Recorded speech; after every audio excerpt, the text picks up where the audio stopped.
近段时间来，立陶宛政府不顾中方反复交涉，小以利害，宣布允许台湾当局以台湾名义设立代表处。中方周二决定召回中国驻立陶宛大使，并要求立政府召回驻中国大使。对于立陶宛外交部和欧盟方面回应称，对中方举动表示所谓遗憾，还辩称设立以台湾为名义的代表处并不违反一个中国原则。中国外交部发言人华春莹周三强调，一个中国原则的含义不容歪曲。对于嘴上说坚持一个中国原则，实际上却公然同台湾当局搞官方往来，甚至为台独势力站台的行径，中国人民绝不答应。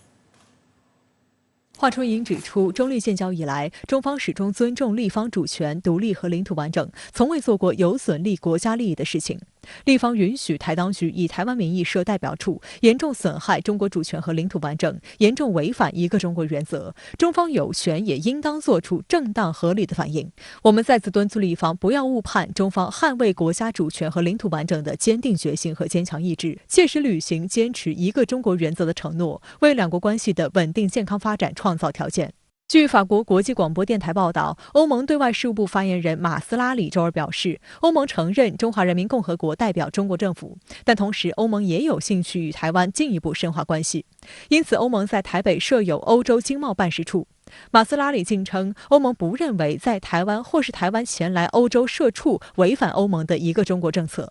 马斯拉里还表示，虽然基本上这是中国和立陶宛的双边问题，但中国与欧盟成员国的双边关系也将不可避免会影响欧中整体关系。欧盟将密切关注事件发展。没得到中国政府的同意的政治性的交往，都视作是在干涉中国的内政。所以欧盟表示要坚持一个中国，又设立以台湾名义的代表处，这是一个非常严峻的一个问题。这个问题使得他的一个中国政策显得虚伪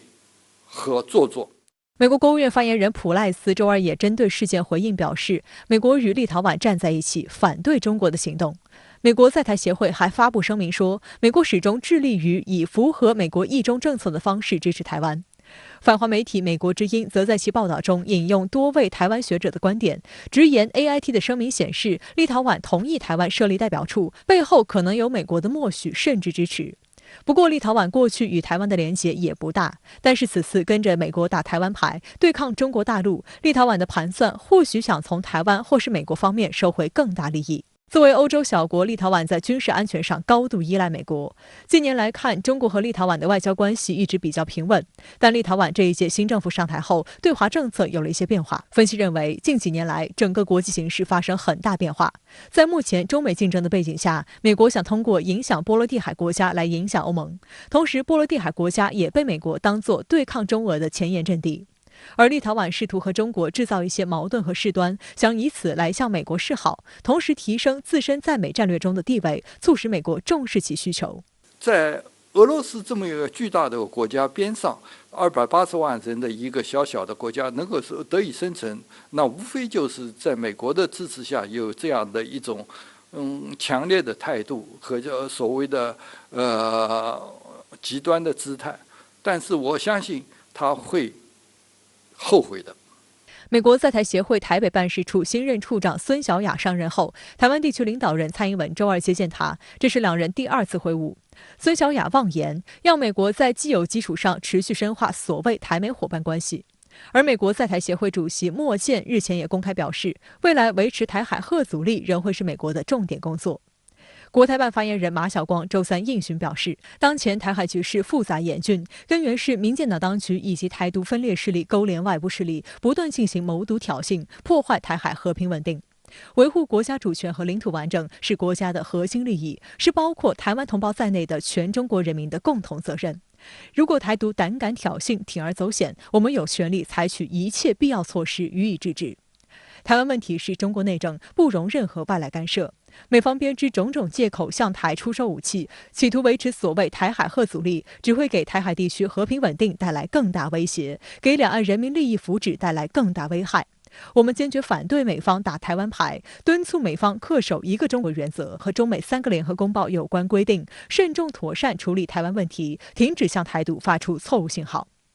蔡英文日前还接受日本《文艺春秋》杂志采访，相关内容周二曝光。蔡英文在采访中明确表示，台湾绝对不接受一国两制，也不在未来的选项中。对于目前紧张的台海局势，蔡英文还甩锅给大陆，妄言大陆为地区和平稳定带来非常大的不确定因素，指责大陆持续扩张军事等。对于蔡英文此次接受日媒采访，散布台独言论，渲染大陆对台军事威胁一事，国台办发言人马晓光周三应询表示，世界上只有一个中国，台湾是中国领土不可分割的一部分，这是任何人、任何势力都无法改变的事实。正告民进党当局，妄想勾连外部势力进行谋独挑衅，是打错算盘，注定失败。蔡英文在采访中还扬言要摆脱对中国大陆生产的制品、零件、软件等高度依赖之现状，让贸易与投资能更多元的发展。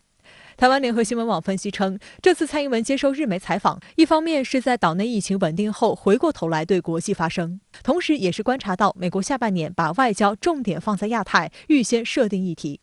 另外，他还谈到台积电的国际投资。目前，拜登政府正计划有意减少对台湾芯片的依赖，日本与德国也对台湾施压，要求分散生产。他们认为这将对台湾半导体产业带来致命打击。未来不仅生产量能会逐步往岛外迁移，甚至总部是否设在台湾都有疑问，将使台湾经济面临掏空危机。两岸的经济是经过40多年来。两岸的民众、两岸的投资者、两岸的学者、两岸的商业人士精心努力、长期发展的一种结果。如果要和中国大陆经济脱钩，使得过去几十年以来台商在中国大陆全部泡汤、全部结束、离开中国大陆，这可能做得到吗？这绝对做不到。相关话题来连线特约评论员孙兴杰。孙先生您好。因立陶宛踩踏一个中国的底线，中国召回驻立陶宛大使，并要求立陶宛召回驻华大使。您有什么样的观察？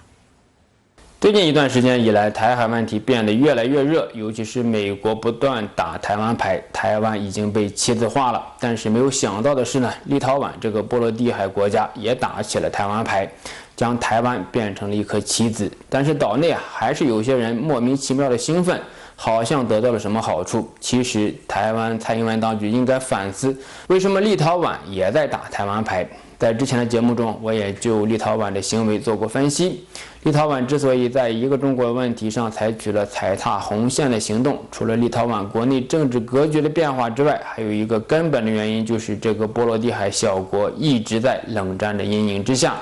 在拜登政府上台之后，中美战略竞争愈演愈烈，立陶宛将中国想象成了冷战时期的苏联。对于中美两大国，立陶宛采取了选边的策略，为了拉住美国以反俄，立陶宛打起了台湾牌，以讨好美国。面对中国召回大使这样严厉的外交反制，还有立陶宛的官员认为，相比于冷战时期的苏联，中国的反应还是比较温和的。不能不说，这是冷战思维上脑。对于立陶宛的冒进行为，也有些人试图挽回。立陶宛外交部门就声称说，将尊重一个中国原则，与欧盟以及其他国家一样，与台湾发展互利关系。其实，在这句话中，我们能够看到，立陶宛一是自我辩解，认为自己的行为没有违反一个中国原则，同时又将欧盟和欧洲其他国家拉到一边，扯虎皮当大旗，让欧盟为自己壮胆。对于立陶宛越来越明显的反华的意图和行动，我们当然要有反制，但是更需要警惕的是台湾问题棋子化的动向和风险。不仅美日将台湾视为棋子，蔡英文当局也是如此，将台湾的半导体产业作为台湾纳投名状的资本。美国和日本对台政策的意图是非常的明确，就是将台湾拉入到遏制中国大陆的印太战略框架体系之中，不仅将台湾作为军事上的不沉的航空母舰，也将台湾作为美日构建的产业链的关键一环。对于这样的动向，我们需要高度的关注，审慎而有力的应对。好的，谢谢孙先生以上的分析，请您保持在线，我们稍后还会继续连线您，谢谢。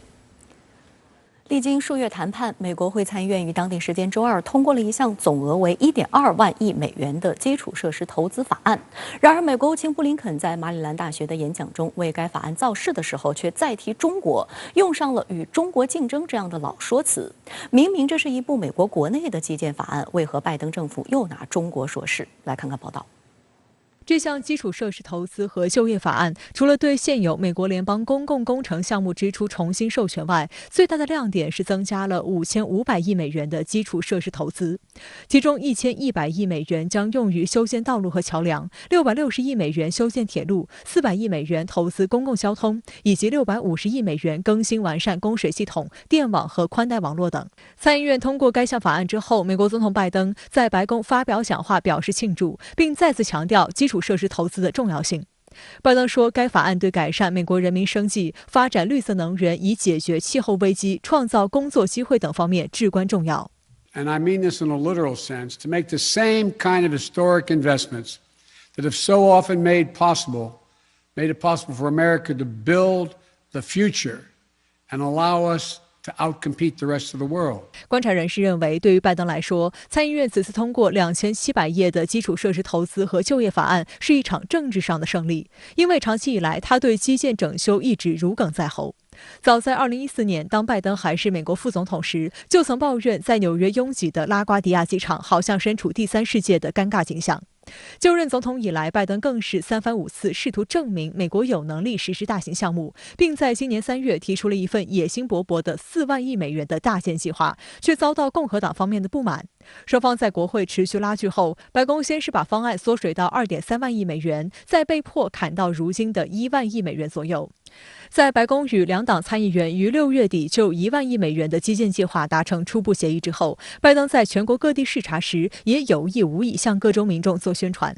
7月下旬，拜登在俄亥俄州辛辛那提市短暂停留，来到市政厅与当地民众互动时，他提到当地人特别关注的话题，即附近一座破旧的高速公路大桥。Are we going to fix that damn bridge of yours going into Kentucky?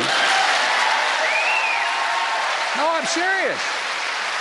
We're going to talk about that bridge in just a moment. We have some Anyway, talking about that bridge. But I think it's going to get done. 这座名为布伦特斯宾塞的桥跨越俄亥俄州和肯塔基州，是连接美国中西部和南部各州高速公路网的枢纽，也是整个交通动脉最拥挤的节点之一。这座投入使用57年的双层大桥，自1998年以来就被认为是在超负荷、超年限使用，不仅耽误2州民众的时间，也是一个巨大的安全隐患。但如果要进行维修，则需要花费25亿美元。这个数字在奥巴马和特朗普执政时期都未能得到各方妥协。而在拜登政府提出的基础设施投资方案中，就有400亿美金专门用于修复类似布伦特斯宾塞桥这样超负荷的交通枢纽。美媒注意到，拜登在辛辛那提的这场演讲专门提到这座桥，背后真正的用意是拉拢2位关键的参院共和党人，即来自肯塔基州的参议院少数党领袖麦康奈尔，以及来自俄亥俄州的参议员罗布·波特曼，因为他们的许多选民每天都要走布伦特斯宾塞桥。果然，在这2位在参议院颇具影响力的政治人物的支持下，一共有19名共和党籍参议员投票赞成推进该项立法。不过，距离拜登成功将这项法案签署成法之前，还需要通过几道难关。首先，基建法案仍有待众议院审议通过。更为关键的是，目前在立法程序中的基建法案实际上一共有2份。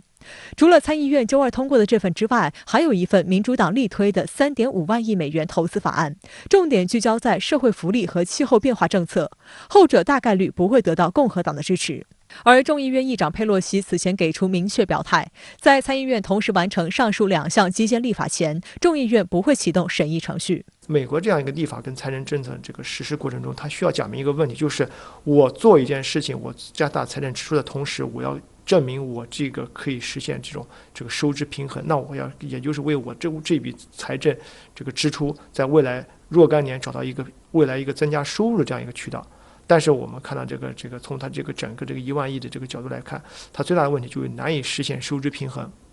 那么就是这样就很难让这个美国国会2院，尤其这些议员们去信服。那这样一个计划，如果通过的话，可能会给美国财政带来巨大的一个沉重的负担。为了拉拢共和党人对基建法案的支持，拜登政府继续打中国牌。国务卿布林肯周一在马里兰大学演讲时就表示，如果美国想要保持与中国以及其他对手的全球竞争力，就需要加大美国国内基础设施投资。Old distinctions between domestic and foreign policy have simply fallen away. Our domestic renewal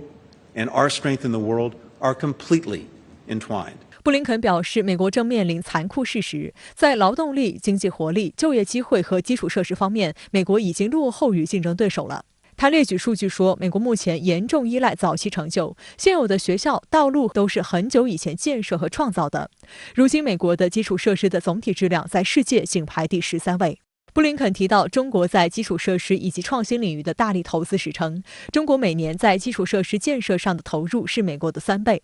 美国科研支出占 GDP 的比例曾位居世界之首，如今跌到了第9位，而中国则是从第8位跃居至第2位。When we talk about competitors, we often talk about China. They're a rising power, and they're full speed ahead when it comes to investing in infrastructure, growth, innovation. Many countries are making major investments in their own domestic renewal right now. We have to do the same. 布林肯随后称，只要现在投资国内基建，就可以使美国继续成为世界上最强大的国家和经济体。One of the most powerful, I'd say even magical things about the United States is that we have long been a destination for talented, driven people from everywhere on Earth. Investing in our domestic renewal now means that we can continue to be that beacon to the world. 香港南华早报的报道指出，拜登政府经常把外交政策作为推动国内政策的一种手段，以加强国内的支持。与前总统特朗普强调美国优先战略截然不同，拜登政府着力凸显全球参与的重要性。而国外网友在社交媒体上评论布林肯的演讲时，也不乏质疑和批评。有网友直言，美国政客几乎总是不说实话。在基础设施和教育领域，美国实际上并不是要与中国竞争，而是要复制中国的成功模式。基建并不直接构成一个国家对外进行这个展示武力啊或者强大国家力量的这样一个要素，或者是这样一个工具。那么一个国家要想与另一个国家竞争中取得一个竞争优势，其实是需要多方面的这样一个多种要素，这样一个形成一个合力。例如像教育、科研、制度，还有很重要的一个就是国内这种大家这个目标或者努力的一致性。就是如果大家都这个国内比较分裂，意见非常难以统一，那我觉得这个国家就是即使它的物质文化水平很高，但它可能在很多时候也很难展现出很强大的一个力量。好的，我们继续来连线特约评论员孙兴杰。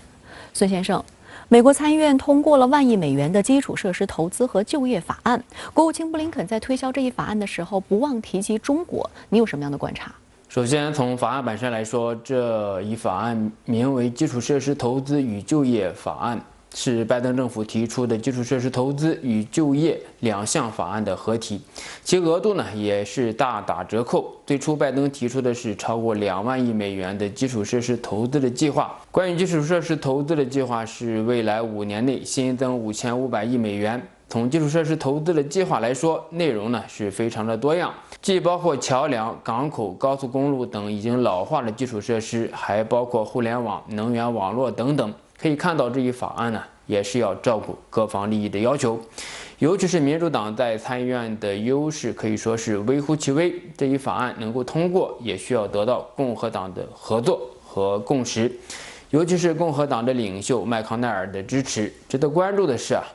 拜登在最近在俄亥俄州发表演讲，向听众承诺说要修复当地的一个公路桥梁。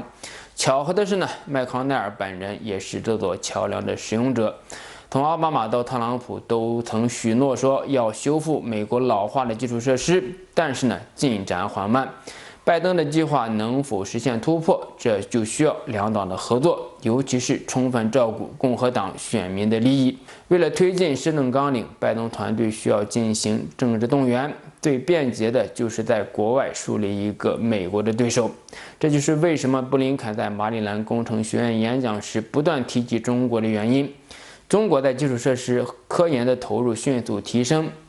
其支出比例也超过了美国。布林肯将中国威胁和美国衰落放在一起，其目的就是为拜登的施政计划鸣锣开道。我们能够看到，拜登政府的战略就是对内增强美国的实力，对外进行战略收缩和调整。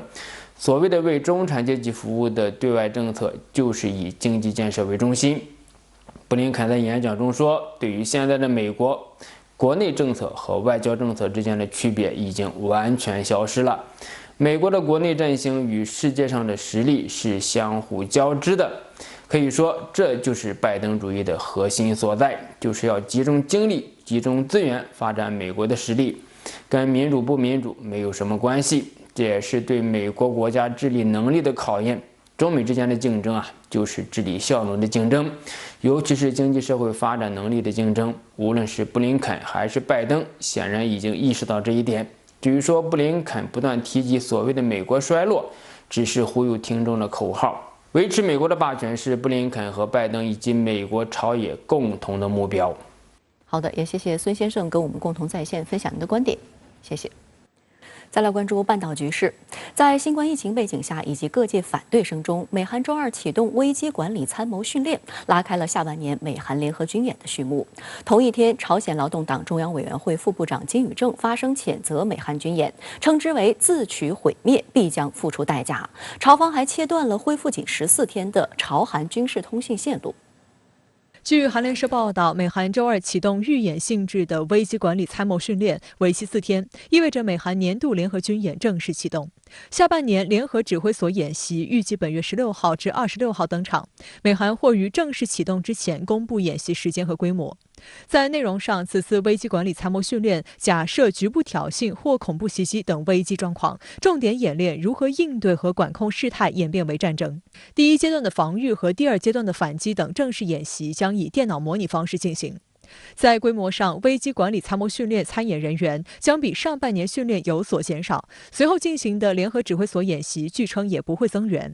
有报道称，此次演习规模将仅为3月军演兵力的30%，而今年春季的军演规模已经只有正常水平的1/4。在每年8月份，美韩都会搞这个联合指挥所演习，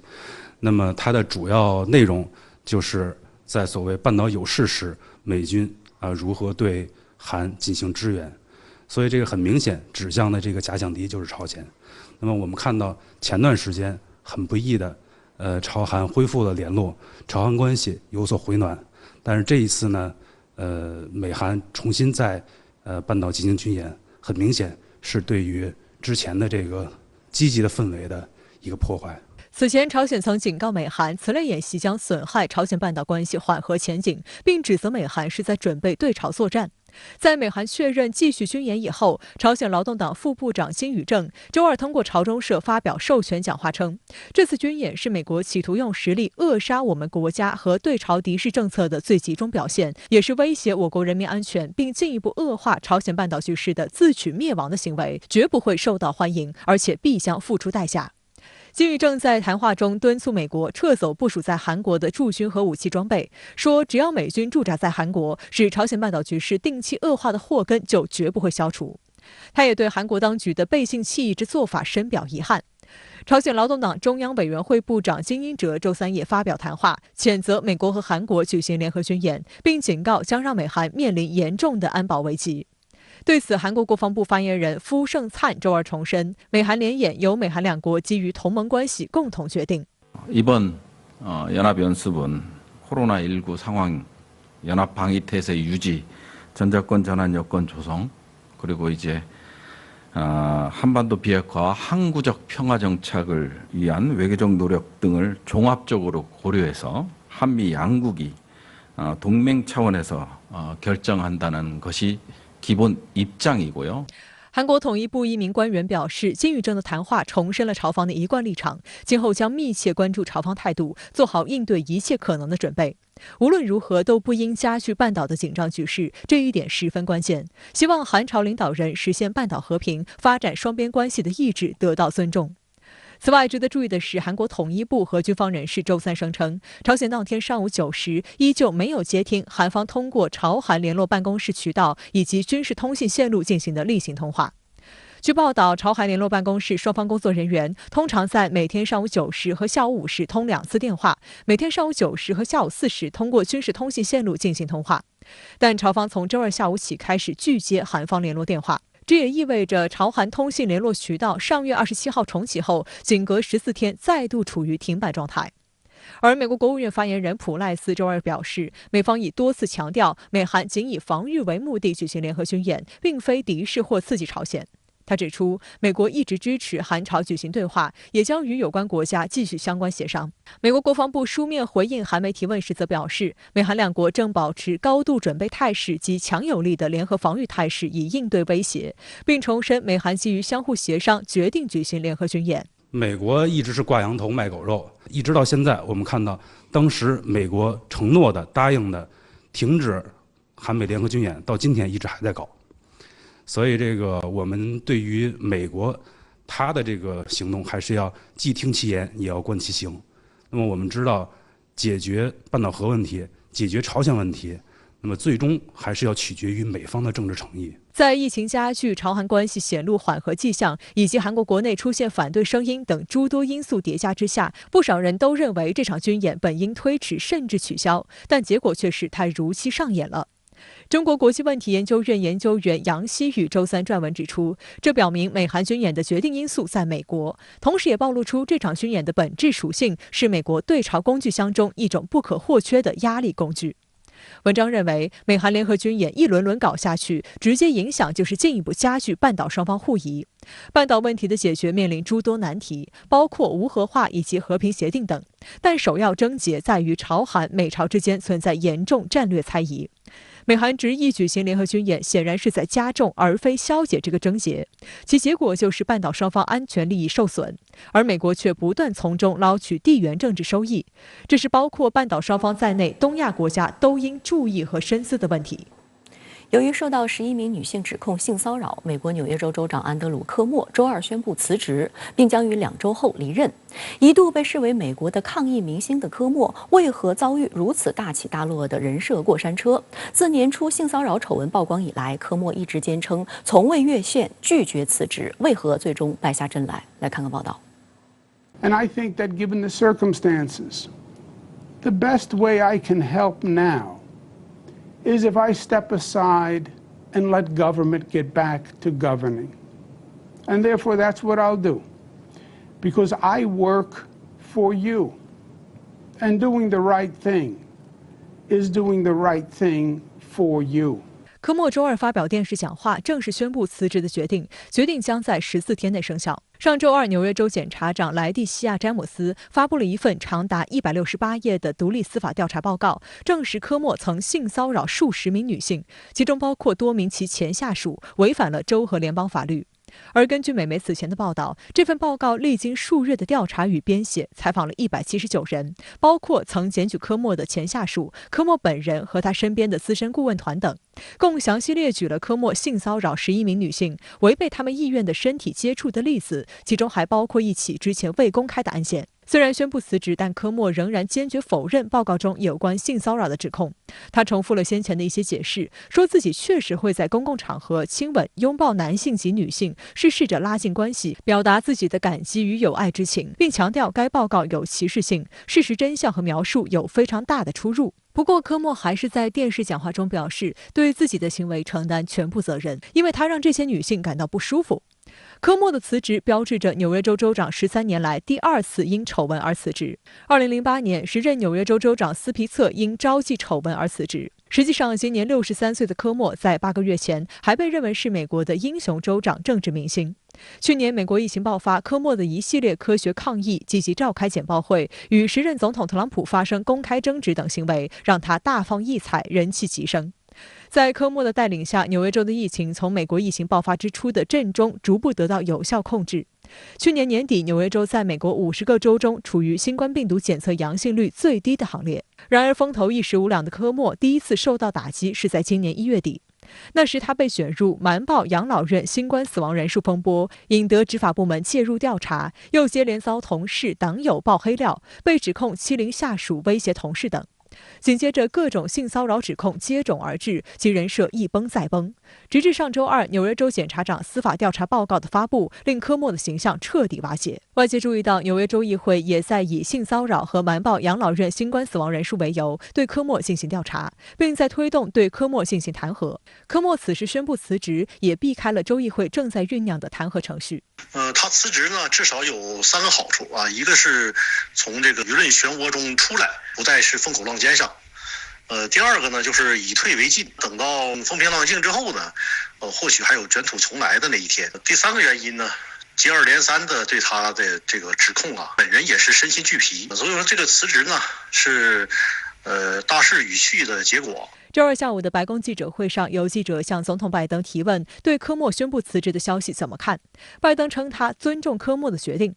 被问及科莫作为民主党内重要政治人物，辞职对民主党的潜在影响，拜登没有正面回答。值得注意的是，拜登对记者说，科莫作为纽约州州长做了一些很棒的工作，他的辞职令人非常遗憾。有记者追问拜登，使用这些表述来描述一个被指控性骚扰女性的人真的合适吗？拜登赶忙否认，称个人行为和专业工作不能分开。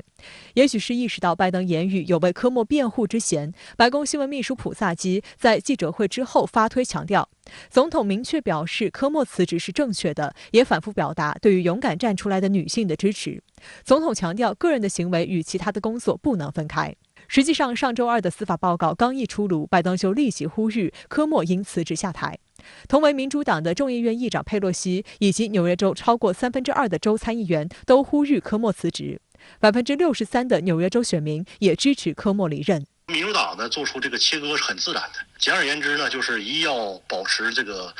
自己的这个清誉啊，二要为了大选，三呢是要避免和这个麻烦纠缠上。民主党方面急于同科莫切割，更多是着眼于当前美国国内的两党政争，尤其是前总统特朗普已经传出将卷土重来，参加2024年大选的消息。华盛顿观察家报报道称，特朗普的前发言人斯派塞在其新书即将发行之际接受采访时透露，特朗普将参加2024年的美国总统大选。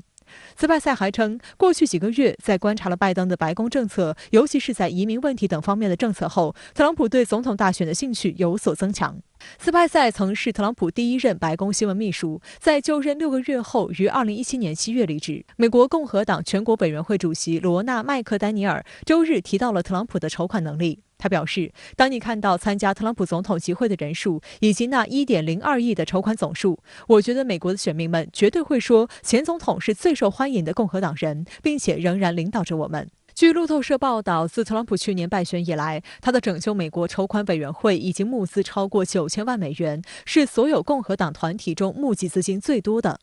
不过，根据美国联邦选举委员会的规定，拯救美国可以为特朗普的政治旅行和活动提供资金，但不可以为他参加总统竞选提供经费。事实上，特朗普一直拒绝承认自己在2020大选中的失败，还拒绝参加拜登的就职典礼。而且他在今年3月初卸任后的首次公开讲话中，也曾暗示将参加2024年的总统竞选。美国昆尼皮亚克大学此前进行的一项民调结果显示，73%的共和党人认为特朗普2024年的竞选对国家有利，而95%的民主党人认为这会很糟糕。超过60%的独立选民也认为前总统不应该再次参选。特朗普宣布说他要回来了，这个显然是特朗普这个擅长他造势的一部分啊。现在离2024年还有很长的时间，实际上当下最为重要的是2022年的中期选举。那么特朗普他首先要展现的就是说，他在2022年中期选举中，他去引导和影响共和党选民的这样一个能力。如果说他能展现这样的能力，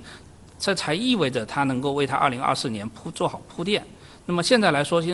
该说这个还是有很大不确定性的，不排除未来共和党内会有其他的青壮派挑战特朗普。我们接下来可能还要看未来几年的整个美国国内包括共和党党内生态的这样一个发展。